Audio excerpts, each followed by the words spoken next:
Hey, welcome to Film Fan, my channel where I discuss all things film related, my passion for film. So if that is also your thing, hit that subscribe button if you haven't done it already, and that little notification bell so you know when I put up new content. This is a quick Film Fan thing. I wanted to talk about a particular trailer that I've had the privilege to see in the last couple times I was in the theater. I saw Tenet, and this trailer came on, and I was hella impressed with it. So I figured, you know what, let me sit down and talk about it, because there's a couple of elements that I want to discuss in relation to how I look at trailers, and one of the telltale signs for me as to whether or not a film might be worth seeing, or maybe I should skip it and wait to see how the reviews are. So we're going to get into that right now. The film I'm talking about, I don't know if you've seen the trailer already, for Judas and the Black Messiah. That is the story of Black Panther Party leader Fred Hampton, and him being assassinated ultimately, and back in December 1969, I believe it was. And he was set up by someone within his own party, within the Black Panther Party, William O'Neill. So this is telling that story. I'm not sure what exactly the story focuses on, if it's just that relationship and how he's set up and the actual assassination, whatever. So that's the basic of what the whole thing's about. So Daniel Kaluuya is playing Fred Hampton, and LaKeith Stanfield is playing William O'Neill. It also stars Jesse Plemons, who's in it. So the trailer had me hyped. I looked at this like, damn, this might be Daniel's, Oscar thing right here. There's nominations coming this brother's way. I can probably predict that now. I predicted that right now on Film Fan. So when award season comes up, just mark my word. Now, the film's been pushed back, obviously, because of the COVID situation, like a bunch of other films that we're waiting on. So kind of sucks. It was supposed to come out August this year, so about a month ago. So it was supposed 2 months. It was supposed to come out, but it will be out in 2021. We just got to wait, man. We got to hope all this bullshit passes and America is not in complete disarray in the next few weeks and a month. So let's see what happens. But let me talk to you about one of the things that stands out. As soon as the trailer ended, the first time I saw it, I was hyped. Like I said, Daniel Kaluuya. This is the brother from, by the way, from Get Out. Jordan Peele's like ridiculously insane, fantastic film. And LaKeith Stanfield also in that film, if you recall. So both brothers are in that film. And when I first saw this, and I was hyped because of his performance, and I was hyped because of the music and the way the trailer was cut together, what I always look at is who directed, who's a story by, who's a screenplay by, if it's not the same people. And one of the telltale signs for me is if you've got multiple writers. So if you have a story by one guy, but then let's say you have a screenplay and it's by 4 or 5 people, you have to look at how that team has come together, who they are, what their history is, and whether, you're going to be, you're in for a really good film or it's going to be bad. So let me just clarify a couple things. And this will be boring for people who already know this shit when it comes to screenwriting, or it comes to how credits are done in film.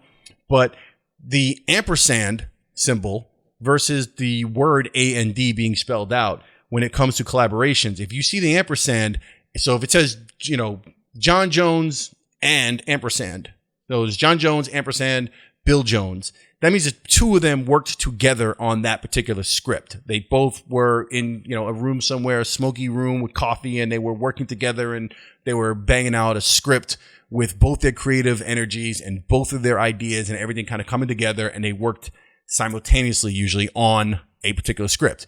If you see John Jones, A and D, Jim Jones, that means that at some point Jim Jones may have been hired to do the script, and then whatever verse, you know what I'm saying, the 2 Joneses, right? One of them might have been hired to do the script, and someone else was brought in later to do rewrites. So in other words, the A and D implies that script had multiple hands in the cookie jar, and it wasn't necessarily at the same time. They weren't a team collaborating together at the same point. So just keep an eye out for that. Sometimes it's helpful information, sometimes it's not. For me, it is. I'm kind of geeky with like little shit like that, and I can usually tell.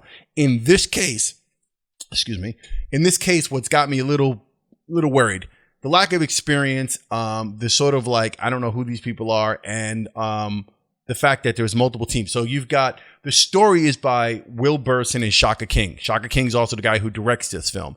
Will Burson is a TV writer. He's done a lot of TV. So I think he's got like the most credits out of the whole crew here, except for the actors, but he's got the most credits. He wrote for Spin City, Welcome to New York, Scrubs, He wrote for Scrubs. I think he wrote, I forgot what the other one was, but he wrote, yeah. So he's done, Arrested Development. So he's got a television writing experience. So the story is by him and Shaka King, but Will Bresson and ampersand Shaka King. And then it's A&D, another team of writers, story, Kenny Lucas and Keith Lucas. Kenny Lucas and Keith Lucas. So I found out who these brothers are. They're a comedic team of identical twin brothers. So they're identical twins and they do comedy. They appeared on Fallon like late night back in 2012, and they've been on there a couple times. I checked out some of the work. They're pretty funny. They got some jokes. They're not hysterical, but as far as that goes, I don't know much more about them. Their writing history, like film history, I just don't know. So that's them. So this story originated with one of the teams or the other teams, and they kind of they individually. It's a weird situation. Now the script is just by Will Bresson and Shaka King. So they actually did the script together. So it's just a lot of hands, again, in the cookie jar, to use that reference again. And depending on how those relationships are and what their goal was of having that many people and, a team of comedians come in on a film like this, I'm just not sure. So that shit worries me. And I'm probably rambling on right now, and some of what I'm saying might seem incoherent, or maybe it just is not of interest to you, but there is a point to all this. And it just comes down to, when you look at trailers, try to pay attention to, outside of, let me back up, outside of a trailer that is just going to be kick ass, and whose work it is, and it's a Scorsese picture or something, or Jordan Peele is putting out a picture, or whatever, Tarantino's putting out a picture. If you can see pretty much like X, Y, Z, their history, there's something to go on there. But if you see a trailer for something, it seems really dope and really hype, take a moment to check out who's directing it, who wrote it, and if there's a whole shitload of screenwriters on there, or like whatever, like just pay attention to that, because that's usually a sign for failure. In my book, my opinion, I could be totally wrong. Let me know how you feel about that in the comments below, or if you pay attention to shit like that. If you're watching the channel, hopefully you're the kind of person that does. So just let me know if that means anything to you. If you know who the Lucas brothers are, Kenny and Keith Lucas, and you're familiar with their work, and maybe I'm sleeping on them, let me know. Let me know who they are. Same thing with Shaka King. Can't find much on him. He directed some short. I watched a short of his called Lasercism, where it's like a parody of like a commercial, a long form commercial, where it fixes racism by going in and doing eye surgery so you don't see the world in color. So it was kind of cool. It's like a 5-minute short. I'll put a link in the description below where you can actually find that short. And again, Will Bresson probably has the most credit on the team for being doing a lot of television writing. So we'll see. I like the cast. LaKeith Stanfield, Daniel Kaluuya, Jesse Plemons, that's who I saw so far in there. And like I said, the trailer looks hype. I'll leave a link for the trailer in the description so you can go ahead and watch it. Go ahead and check it out and let me know what you think about it. And like I said, if you know more about, Shaka King or the Lucas brothers, hit me up. Maybe I'm sleeping on them, educate me. Anyway, so that's it for this thing of Film Fan. It was a real short one, I guess. I just wanted to talk about that. And I'll hit you back with another maybe trailer or a television thing. What am I watching on TV? Oh, The Boys. I just finished season 2 of The Boys.